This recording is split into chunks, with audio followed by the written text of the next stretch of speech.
অবৈধ সম্পদ অর্জন ও সম্পদের তথ্য গোপনের মামলায় বিএনপি চেয়ারপারসনের সাবেক উপদেষ্টা মোহাম্মদ মোসাদ্দেক আলী ফালুকে খালাস দিয়েছেন আদালত।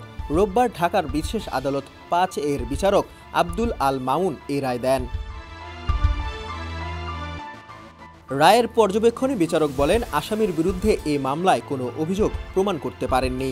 তিনি সম্পদ বিবরণী দাখিল করেছেন, আর তার অবৈধ সম্পদ যদি থাকে সেটি অবরুদ্ধ করতে হতো, সেটিও করা হয়নি। সুতরাং এই মামলায় তাকে খালাস দেয়া হলো।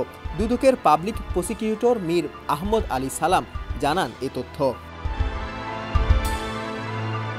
এর আগে সাবেক সংসদ সদস্য ফালুর বিরুদ্ধে ২০০৭ সালের ৮ জুলাই মতিঝিল থানায় মামলা করে দুদক। এরপর ২০১৮ সালের ২৭ আগস্ট মামলাটির অভিযোগ গঠনের মাধ্যমে আনুষ্ঠানিক বিচার শুরুর আদেশ দেন আদালত। এর ৫ বছর পর ২০২৩ সালের ১ ফেব্রুয়ারি মামলার সাক্ষ্য গ্রহণ শুরু হয়।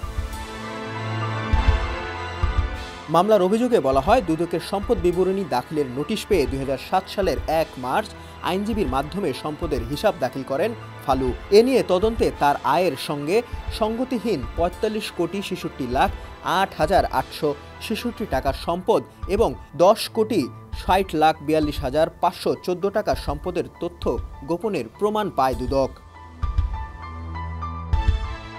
ফালু ২০০৪ সালে ঢাকা ১০ আসনের উপনির্বাচনে ধানের শীষ প্রতীকে নির্বাচিত হয়েছিলেন। পরে তত্ত্বাবধায়ক সরকারের আমলে দুর্নীতির মামলায় দণ্ডিত হওয়ায় ২০০৮ সালের জাতীয় নির্বাচনে মনোনয়ন পাননি তিনি।